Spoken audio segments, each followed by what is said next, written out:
I see the live button in the corner, Oh, I Jeremiah. see it too. We're back. We're back Monday afternoon at 3:30 Mountain Time. A regularly scheduled talk about employee wellness. And before we kick it off, want to remind everyone about our medical disclaimer that any discussions here in terms of the Ovadia Heart Health team are not medical advice, either personally or group wise.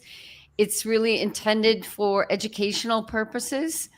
If you're interested in personal medical advice with Dr. Ovadia and the team, please email at team@ifixhearts.com.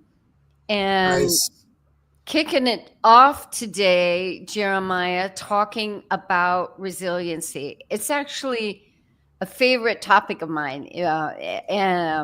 So, one thing that I do whenever I'm wanting to give a presentation, talk to a company program, talk to leaders within the corporation, what are we talking about when we say resiliency? So I got the dictionary out, old school, and resiliency, able to withstand or recover quickly from difficult situations, is one Yeah. definition.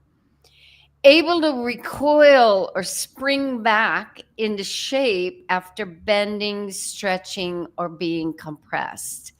Okay. I love both of these definitions. And I don't know about you, one sounds a little more mental, one sounds a little about, Scientific. Yeah. right, physical, but they're both about being able to come back. Yeah. Love it.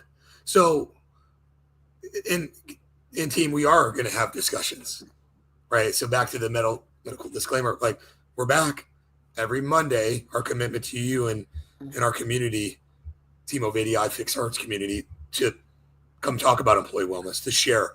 We have a lot of experience, a lot of energy around this topic and resiliency as we end the year. The whole topic for today was resiliency with reducing burnout. So it's kind of lined up with everything we've been talking about, team, right? From mental health just recently to avoiding burnout here at the end of the year. I was talking recently about this with a really strong community, one of my favorite communities. It was more in sales, in the sales light, the sales arena, how to avoid burnout at the end of the year, but how to keep it going, right? And what happens when, we hit the wall, so to speak. So, yeah, let's dig in, Chris. I'm ready for you. I got a couple Yeah. questions. So great topic. And I want to address a question right away in the comments. And please, anyone, do Nice. share your comments. Mark asking for suggestions for North Florida heart surgeon. Well, Dr. Ovadia is licensed in every state in the US, is a heart surgeon. I would suggest reaching out to the team of what we showed up there in that first slide, team at ifixhearts.com, to get more personal information in terms of your personal heart health issues. And yes, let's dive right back into that resilience idea. Yeah, let's So, talk a little bit about that burnout concept, Chris. Now, go ahead. and you know, I've mentioned several times I had a long career as a professional dancer. My dad was a basketball coach, so I watched him train athletes. I've worked as an executive coach. Everything that I can think of that surrounds resiliency is just about planning. That you Mhm. have to plan and practice those skills that are going to immensely support you when resilience is actually needed. So, planning for setbacks, planning also what it is you would like to enhance or improve. One issue that comes up frequently within the business community is, how do you plan your day? Are you doing everything at the last minute, or have you strategically planned yourself out to have some breaks during the day, that you're not setting yourself up to burn out even on a daily basis? Because we know that that adds up over the week, over the month, over the Over the year, year. Yeah, well right? done. And a second piece is thinking about where we're focusing on at the Ovadia Heart Health team is metabolic health. If your nutrition is sending you on that roller coaster of highs and lows with blood sugar, that means you're a high energy level and then you're a low energy level, up and down. That's going to wear and tear on your resiliency. So those are two pieces: planning your breaks, and also looking at your nutrition that you're fueling your body with. Krisna, as you work with our clients in the employee wellness side of the fence, and certainly in the telemedicine side, what are some signs that we should be looking out for? Like, what are some signs leaders, could be omnipresent? Like, what should we be looking out for? What are some signs of employee burnout? Great question. First is energy level. Are people, you're seeing them sort of dragging towards the end of the day, or they don't seem to be able to really focus sharply in meetings. Their response is slower than usual. So energy level is a big one. Oftentimes also just missing work, right? Because maybe they're not feeling well. You're seeing them take unusually more time off than they have in past times. And sometimes it's also kind of how they respond. If an individual is feeling stressed, feeling tired, feeling burnout, often they can be kind of sharp and edgy. They're not their usual comfortable, allowing space for the other person to respond. And even, maybe somewhat confused. Things don't. Amy says that right here: energy, depression, pain, confusion. Oh, yeah. Right on, Amy. That's all, Krisna. I've seen that as a leader. And I think as leaders, we need to be present with our teams and taking that time to really sense those things and then help our teams pull back and create balance when there isn't any. Yeah.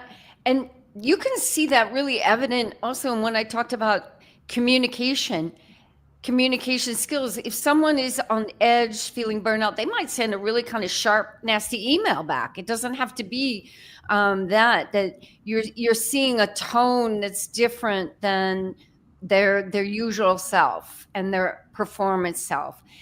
Our job in the employee wellness program and in leadership responsibilities for companies is to be helping people all along be utilizing the tools that can help to improve your resiliency. If you're never encouraging people to take breaks, if you're encouraging them to eat their lunch at their computer, to work through it, push through it, you're not helping to build the atmosphere that says, hey, 5-10 minute break, that could work wonders here. No, that's a great call out, Chris. That was my next question. What are you seeing in terms of what are you seeing in terms of the continuous burnout or that push? What is it affecting? Obviously productivity, but what else? I mean, we just talked about mental health. Productivity, sales, that's your wheelhouse for sure. You're the shark of the sales here.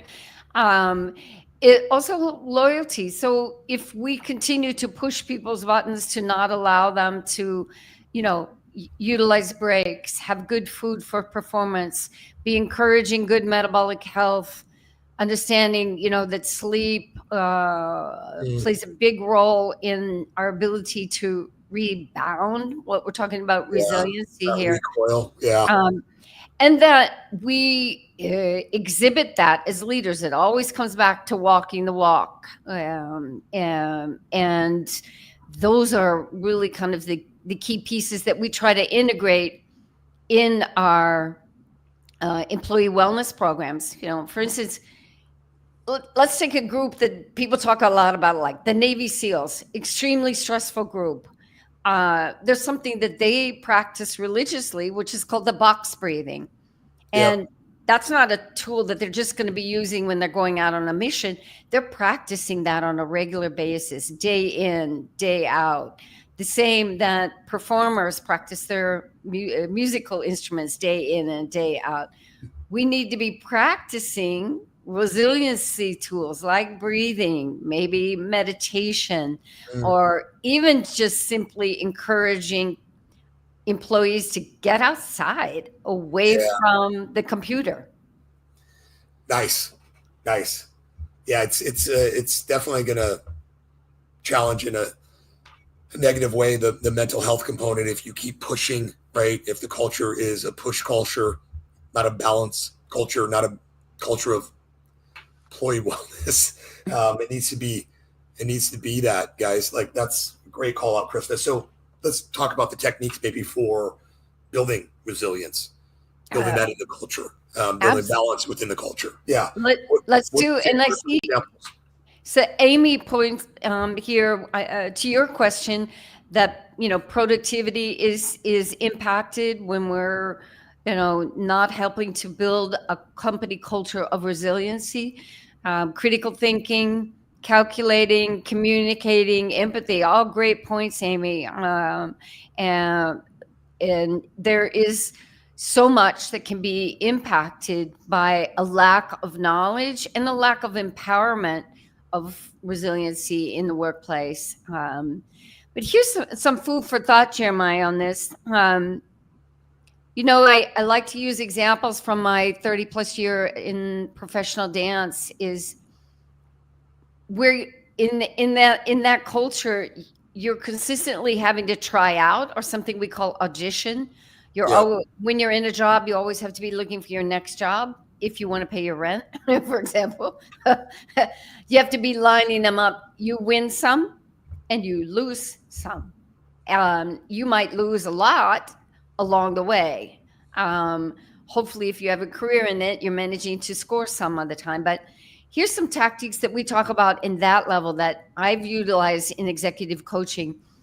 Let's say you encounter a rough situation at work, is to take some time to kind of just be with that feeling. Or what we would say, maybe take some time to be sad, but just take some space to kind of let it calm down, right? Maybe we would say step back a little bit. I've always found writing things down. So maybe make some notes of what actually happened, what went well, what didn't go so well.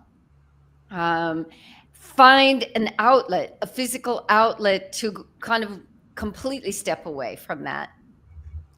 The other one is to then lastly kind of spend some time with people you feel really build back your confidence, that help you, support you, and what you as an individual, as on the human level, so that you're rebuilding your confidence and being able to understand what the situation was really about. And maybe there's actually some good that came out of it. Nice. Let's go back to the balance component, like the work-life balance. How would you as a leader install some of that into the culture? What are you seeing with our clients that is working effectively? How would you maybe do that if you were, running an organization? Actually, I think it kind of comes back to where we started. I think we have to figure out the communication piece. Are we overloading people with communication? Are we requiring them to respond on a constant, instantaneous level? Are we giving them the tools to actually be able to do things efficiently? Maybe there's a few things we could automate for them that would allow them to have more time to do creative projects. I think also we have to understand that each and every individual might work on a better time frame. We know flexible schedules really support, the work-life balance, allowing and building in these places to renew, whether that's a 5-minute break or a 10-minute break, allowing people to also, be able to transition from one piece of work to another, to not constantly just keep piling up. Those are a few little insights on how we might allow a little more work-life balance, and finding out really what the individual needs to support them. Well, I think you're totally on it. And if we go back a little bit to like the movement discussion that we had about creating maybe some initiatives, some challenges within the workplace to break it up a bit. Yeah. Yeah. And again, when the leaders do that, we're out front leading by example, eating our own dog, so to speak. And that's important as we rally the troops. Amazing, Krista. So I just want to add right here, because what you just said, Jeremiah, sparked me, and actually it comes from. And I have one more for you. Then let's do a Q&A. Go for it. The book Spark, which Spark, the Revolutionary New Science of Exercise in the Brain, which was written by Dr. John Rady, a clinical psychiatrist at Harvard. And he said, this is a quote from the book. I saved it for our talk today. Just keep in mind that the more stress you have, the more your body needs to move to keep your brain running smoothly. So sparks, we've talked about metabolic sparks, some movement sparks that employers could sort of encourage. If you've got steps in your building, maybe a quick up and down the steps, stroll around the building, or, your floor, maybe even go over to the wall, do a wall squat. My favorite one, of which my husband is really good at, and I am just terrible, is juggling, right? Juggling is very energizing, and it's a great little one that you could do in a small space. Those are some fun little, what I call mini moments of movement. I envisioned an office space, Krista, with everybody juggling, with like 25 people juggling. Yeah, amazing, you guys. That's a great recommendation. Give us one more recommendation. So share some tools and resources that companies can implement to support this resilience, this creation of resiliency into the culture, or amplifying it. Maybe you already have it. Yeah.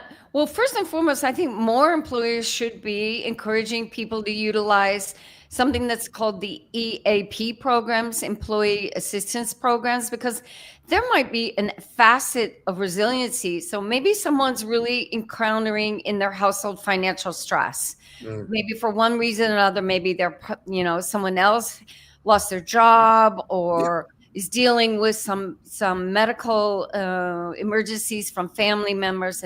Employee assistance programs can really help you sort of work through those difficulties. They can also help you find a therapist.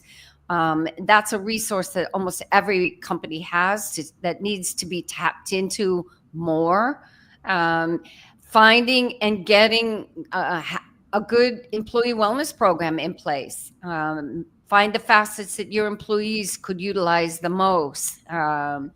And then having some resources that are available within a close proximity, because we know if it's not close to your home or not close to your work, in old Midwest lingo, it ain't going to happen because it's too much work, right? So is there a park nearby where people could walk? Is there a facility close by that they could tap into for some other resources? Or maybe they need to bring people on site to help build, whether that's communication skills, physical skills, mental skills. So there's all kinds of ways here that employers could get more creative. Oh, I love those call outs. Great call out, Krista. Great call outs. I would say, team, let's take action, right? Like our goal again was to come on and create a community and provide value, to share in what we're doing and educate, and to also offer you the opportunity to connect one-on-one with Kristen and I to talk about this more, your challenges, what you're envisioning with your teams, what you want to see from a wellness and health perspective. So let's take the next few minutes here to answer some questions, some Q&A. And again, we always invite you to take us up on that amazing consultation that Chris and I offer. So go ahead and book in with us and come in with some questions as we finish up today. And appreciate all those suggestions and comments. So Amy, with some really good input on from the employee, both the employee and employer side, and encouraging your company, if you're in the employee status, to dive further into the metabolic health. We know metabolic health is not only good for our physical body, but also our mental body. And that's what we're talking about when it comes to resiliency. And the more skills we can practice, right? What's the old, I probably use this every time. I also wrote that one down. What's the old Coach John Wooden quote, which is something about planning. I had it right here somewhere along the way. Failing to plan is planning to fail. And it really is all about planning when it comes to our health. Awesome, Krista. And Steve, go ahead and Google that real quick. You'll find that box breathing technique really easily accessible on YouTube, and just Google. It's a great technique. I use it all the time. Yeah, and absolutely. And I would say another great resource on breath and breathing. There's a book written by James Nestor called Breath, and he outlines about 6 or 7 different breathing techniques that can be utilized for different things, from mind calming to stress to maybe even more vigorous techniques like the Wim Hof technique. And that's a wonderful resource. And he also has a lot of videos out there, from nasal breathing to mouth taping to enhanced nasal breathing. But definitely look up the Navy SEALs box breathing. I have a lot of clients who find that very effective. Come on next week, Steve, and let us know how you did with that. And we always want to take the approach from, the leader, the principal, the CEO, the founder, but also from the frontline employees. So there's a little bit here for both of you. And, if you are that frontline employee, you would probably look at our telemedicine programs and what that might offer you. But then the education from the employee wellness side, as you engage with your leader and say, this is what I'm learning about, this is what I'm hearing about, with Sarkett and Krisna, and what I learned about ifixhearts.com. So thank you. You guys have been awesome. This has been a highlight for me every week. We're going to keep it going. Got a couple more sessions as we finish the year strong. Stay dug in with us. Stay healthy, my friends. And Krisna, thank you. Strong. See you next week. Same time, same place. Well done, friends. Bye-bye.